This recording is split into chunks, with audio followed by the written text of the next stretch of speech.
گھر لٹانا سر کٹانا کوئی تجھ سے سیکھ لے، گھر لٹانا سر کٹانا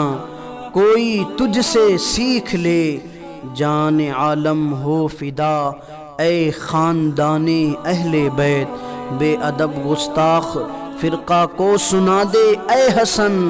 یوں بیاں کرتے ہیں سنی داستان اہل بیت۔ عزیزان ملت اسلامیہ،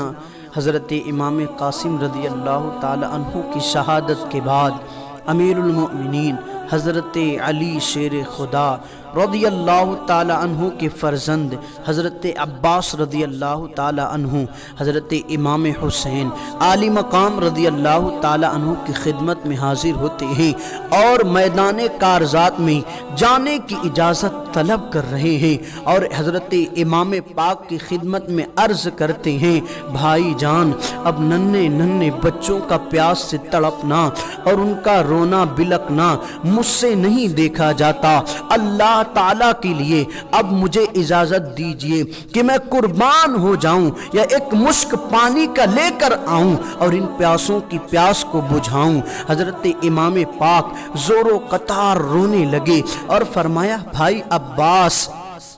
اے میرے بھائی عباس، تم میرے خیمے کی نگہبانی کرنے والے ہو، اب تمہارے بعد میرے خیمے کی حفاظت کون کرے گا؟ اگر تم چلے جاتے ہو میدان کربلا میں، اگر تم چلے جاتے ہو میدان کارزات میں، تو میرے خیمے کی حفاظت کون کرے گا؟ حضرت عباس رضی اللہ تعالی عنہ نے جب یہ جملہ سنا امام پاک کی زبان سے تو روتے ہوئے عرض کیا، اے ابن رسول صلی اللہ علیہ وسلم، میری جان آپ پر قربان، خدا کی قسم اب زندگی میں کوئی مزہ باقی نہیں رہا اور میں دنیا سے بالکل تنگ آ چکا ہوں، بس اب میری آخری آرزو اور تمنا یہی ہے کہ مالک کوثر رسول اللہ صلی اللہ علیہ وسلم کے نواسوں کو دریائے فرات سے پانی پلا کر میں بھی جلد سے جلد اپنے بھائیوں اور بھتیجوں کے پاس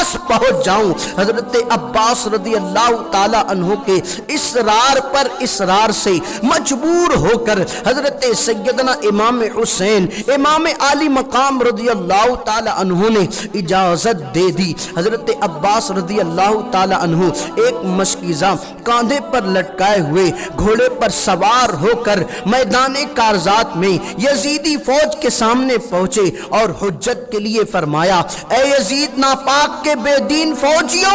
اوے بے رحم انسانوں، تم نے آل رسول پر پاندی بن کر کے جس ظلم و ستم کا پہاڑ توڑا ہے، ابھی بھی وقت ہے اپنے ظلم و ستم سے توبہ کر لو اور امام پاک کے خون ناحق سے باز آؤ اور رسول اللہ صلی اللہ علیہ وسلم کے پیارے بچوں کو اس طرح پیاس سے نہ تڑپاؤ۔ بے رحم کوفیوں کے سینوں میں دل کی جگہ شاید پتھر کا ٹکڑا تھا کہ حضرت عباس رضی اللہ تعالی عنہ کی باتوں کا ان پر کچھ بھی اثر نہیں ہوا، بلکہ بے رحم یزیدی ظالموں نے آپ پر تیروں کی بارش کر دی۔ حضرت عباس رضی اللہ تعالی عنہ نے نعرے تکبیر بلند کیا اور اپنے میان سے تلوار نکال کر ان پر حملہ کر دیا۔ آپ کا حملہ تھا کہ قہر خدا تھا جو یزیدیوں پر نازل ہو گیا، گھوڑے بٹکنے لگے اور کودنے لگے، تلواریں ہاتھ سے گرنے لگی، لعینوں کے سر کٹ کٹ کر گرنے لگے۔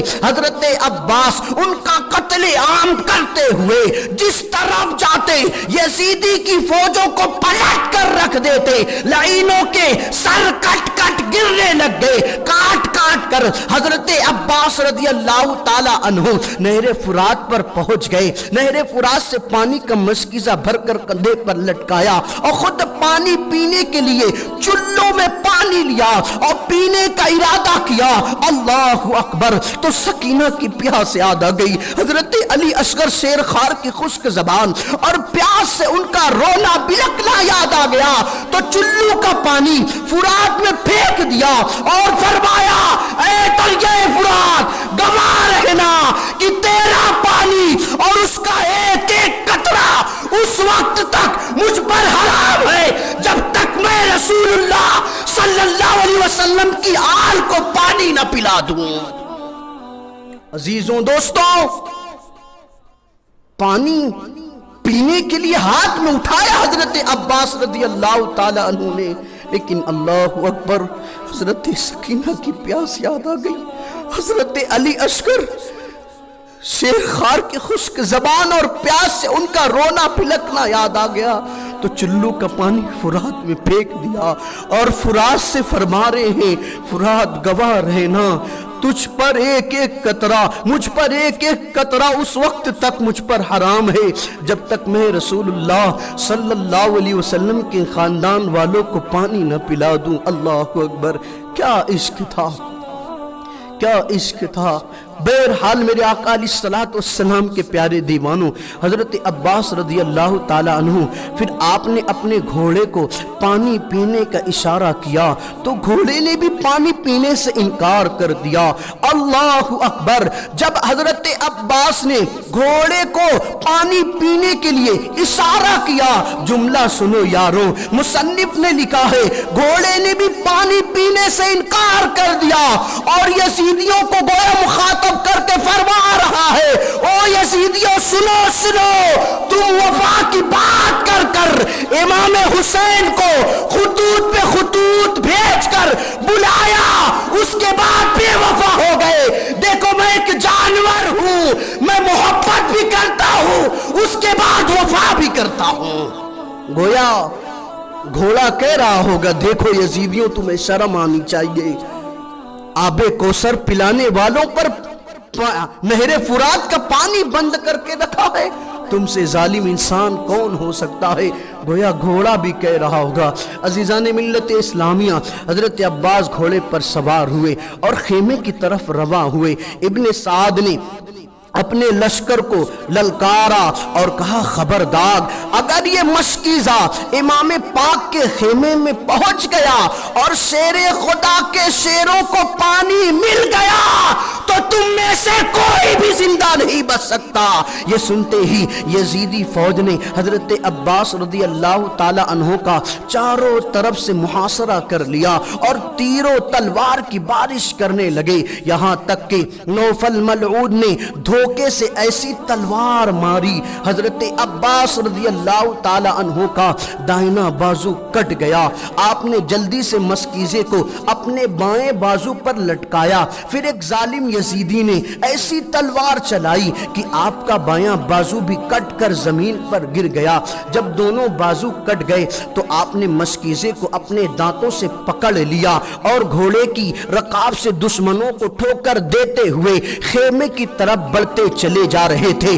یزیدی فوج منظر دیکھ رہی تھی، اتنا قریب حضرت عباس رضی اللہ تعالی عنہ خیمے سے ہو گئے تھے۔ یزید گھبرا گئے، یزیدی پریشان ہو گئے، کہیں پانی کا قطرہ خیمے رسول اللہ صلی اللہ علیہ وسلم کے نواسوں میں اگر پہنچ گیا تو پوری یزیدی فوج مر جائے گی، حتیٰ کہ یزید بھی نہیں بچ سکتا۔ یہ خیال آیا، اللہ اکبر، یہ خیال آنا تک یہ ایک وقت نے، ایک ظالم نے ایسا نشانہ لگا کر مسکیزے پر تیر چلایا کہ مسکیزے میں سوراخ ہو گیا اور پانی گرنے لگا اور آپ خیمے کے قریب پہنچ گئے، مگر مشک میں مسکیزے میں ایک قطرہ بھی پانی نہیں تھا اور جسم زخموں سے چھلی ہو چکا تھا۔ نڈھال ہو کر گھوڑے سے زمین پر تشریف لے آئے اور امام پاک کو آواز دی، یا اخاہ ادرک اخاک، یعنی اے بھائی حسین اپنے بھائی کی خبر لیجئے۔ حضرت امام پاک دوڑ کر پہنچے تو دیکھا حضرت عباس رضی اللہ تعالی عنہ خون میں نہائے ہوئے خلد بری کا مہمان بننے کے لیے تیار ہیں۔ حضرت امام پاک نے اتنی زور سے آہ کھینچی کہ کربلا کی زمین خوف سے دہل گئی اور آپ کو اپنی آگوش میں اٹھا کر خیمے میں لائے اور زبان مبارک پر غم میں ڈوبے ہوئے یہ کلمات تھے، الآن ان کسر ظاہری، اب میری کمر ٹوٹ گئی۔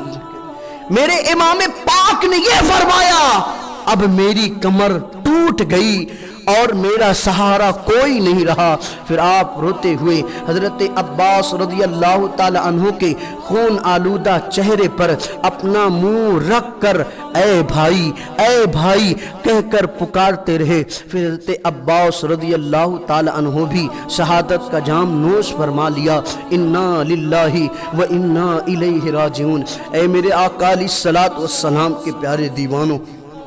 دیکھے تو صحیح سب کچھ لٹا دیا، پھر بھی پیروں میں جنبش نہ آئی۔ گویا امام حسین سر تو کٹا سکتے تھے لیکن سر نہیں جھکا سکتے تھے۔ ہمارا حال بھی کچھ اسی طرح ہو گیا ہے آج کل کہ ہم ہر جگہ